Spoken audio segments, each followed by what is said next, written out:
नमस्कार विद्यार्थियों, स्वागत है आपके अपने YouTube चैनल में।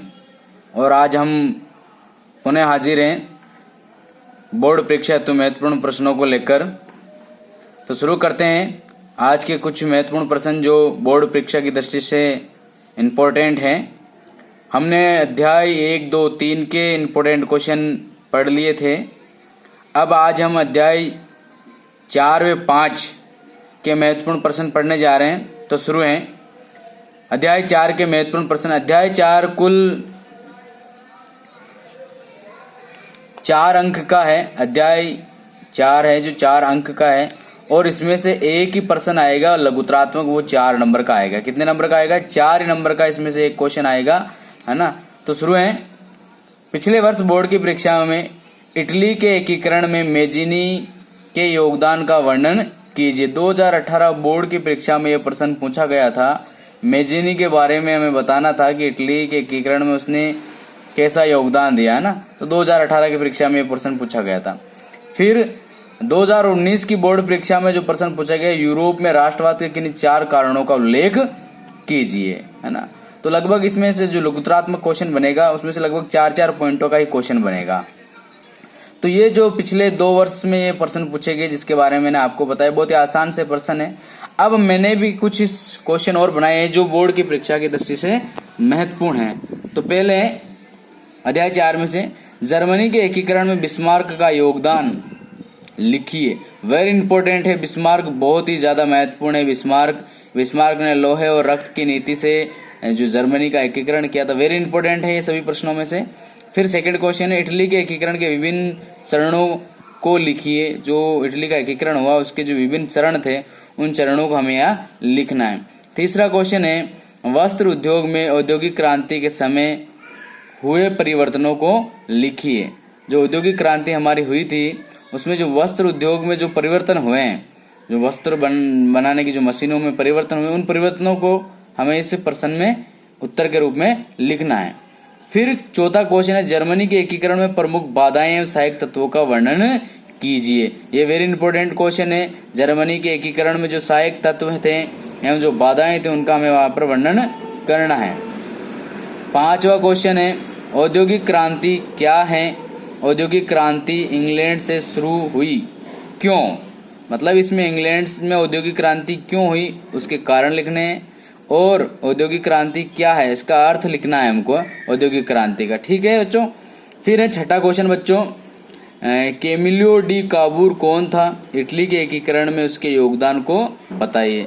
जैसा कि आपको ज्ञात होना चाहिए कि इटली के एकीकरण में मेजिनी, काबूर और गैरिबाल्डी का महत्वपूर्ण योगदान है।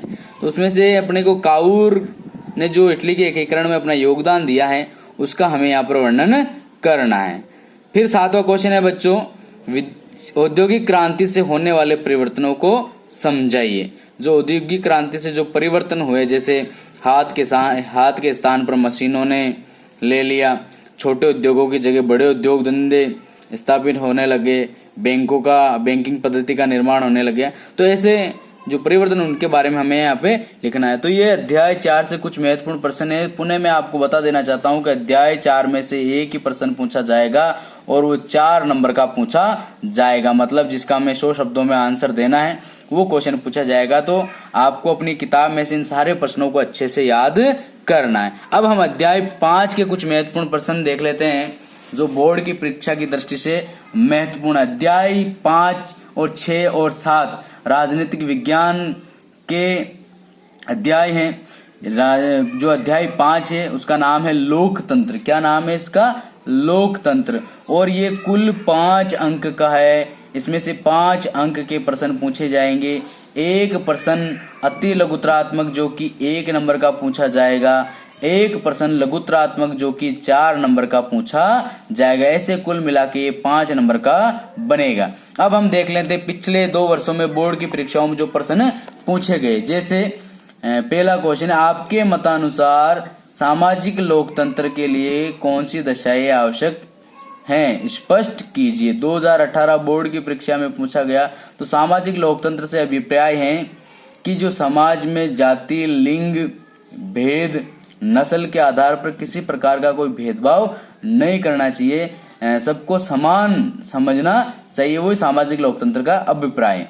दूसरा क्वेश्चन आया उदारवादी प्रतिनिधि, अप्रत्यक्ष लोकतांत्रिक शासन प्रणाली के दो प्रमुख रूप लिखिए। तो इसमें वो दो प्रमुख रूप संसदीय और अध्यक्षात्मक शासन प्रणाली, ये दोनों ही इसमें आएंगे। ठीक है, फिर है तीसरा प्रश्न जो कि 2019 बोर्ड की परीक्षा में पूछा गया था। 2019 बोर्ड की परीक्षा में लोकतंत्र के बहुलवादी सिद्धांत के किन्हीं दो समर्थकों के नाम लिखिए।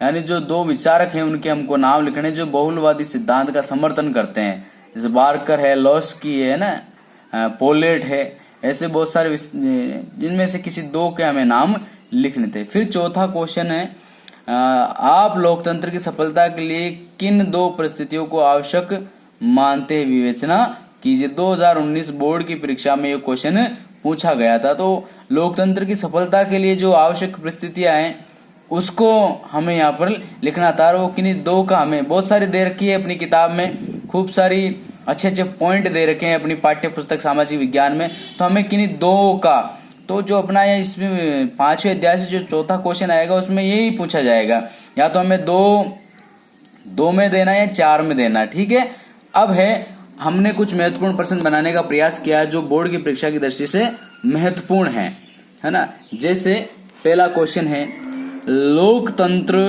जनता का जनता के लिए तथा जनता के द्वारा शासन है, ये किसने कहा। इंपॉर्टेंट है, वेरी इंपॉर्टेंट, बहुत ही सुप्रसिद्ध परिभाषा है लोकतंत्र की, है ना। इब्राहिम लिंकन इसका आंसर है। ऐसा भी पूछा जा सकता है कि इब्राहिम लिंकन ने लोकतंत्र की परिभाषा कौन सी दी है ना, तो ऐसे भी पूछा जा सकता है। दूसरा क्वेश्चन किस शासन प्रणाली में व्यक्ति की गरिमा सर्वाधिक सुरक्षित रहती है ना, सर्वाधिक सुरक्षित रहती है, तो इसमें भी लोकतंत्र ही आएगा।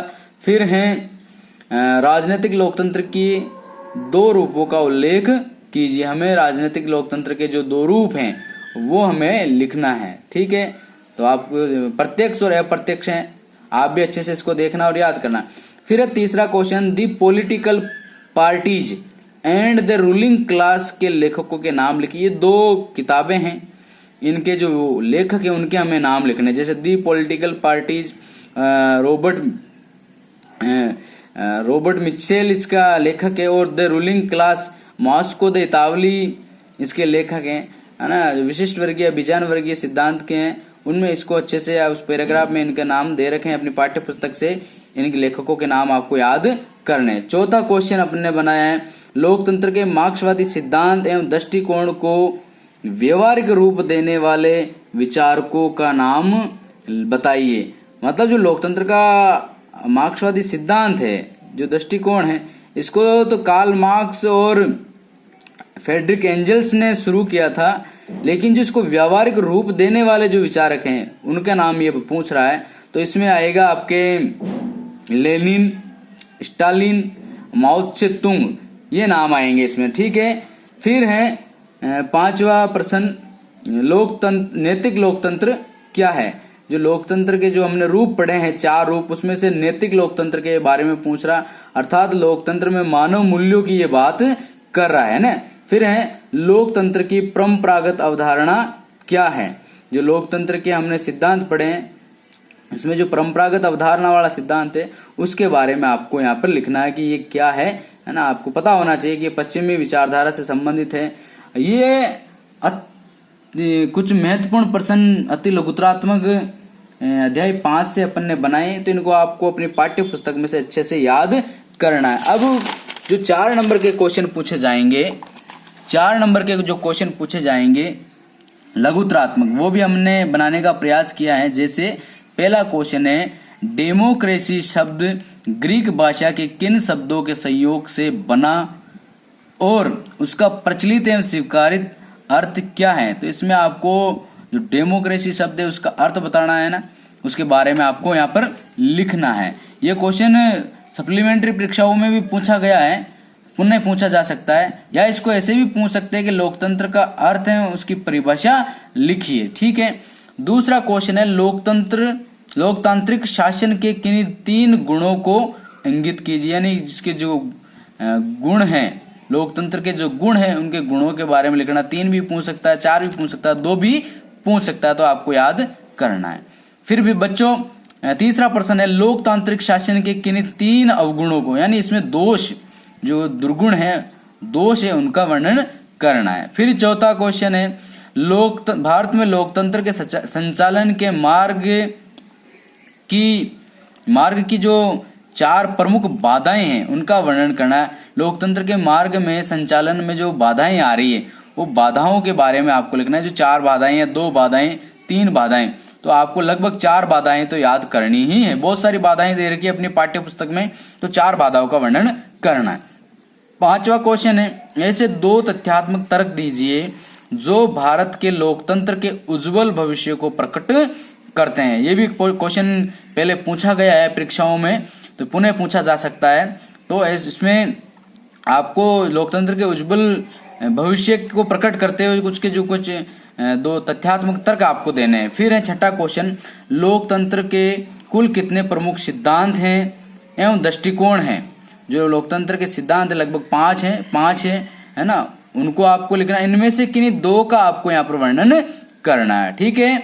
फिर है 7वां क्वेश्चन, लोकतंत्र के कितने रूप हैं, इनमें से किन्हीं 2 का वर्णन कीजिए। लोकतंत्र के 4 रूप हैं, इनमें से आपको किसी 2 का वर्णन करना है। फिर 8वां क्वेश्चन है, लोकतंत्र की 4 विशेषताएं लिखिए। हमें लोकतंत्र की 4 विशेषताओं का यहाँ पर वर्णन करना, लोकतंत्र की 4 विशेषताएं लिखनी है। फिर है 9वां क्वेश्चन, प्रत्यक्ष लोकतंत्र और अप्रत्यक्ष लोकतंत्र में अंतर लिखिए। प्रत्यक्ष लोकतंत्र और अप्रत्यक्ष लोकतंत्र में अंतर लिखिए। ये कुल क्वेश्चन अपन ने बनाए हैं 4थे और 5वें पार्ट के। तो विद्यार्थियों, ये मैंने जो क्वेश्चन बनाए हैं आपके पाठ्य पुस्तक, कुछ एक मॉडल पेपर और इम्पोर्टेंट क्वेश्चनों को देखते हुए बनाए। मेरा आपसे निवेदन है, इनको ज्यादा से ज्यादा पढ़े और अपने कक्षा 10 के विद्यार्थियों तक ज्यादा से ज्यादा इसको पहुंचाएं, है ना। इसको शेयर करें, लाइक करें, कमेंट करें। धन्यवाद।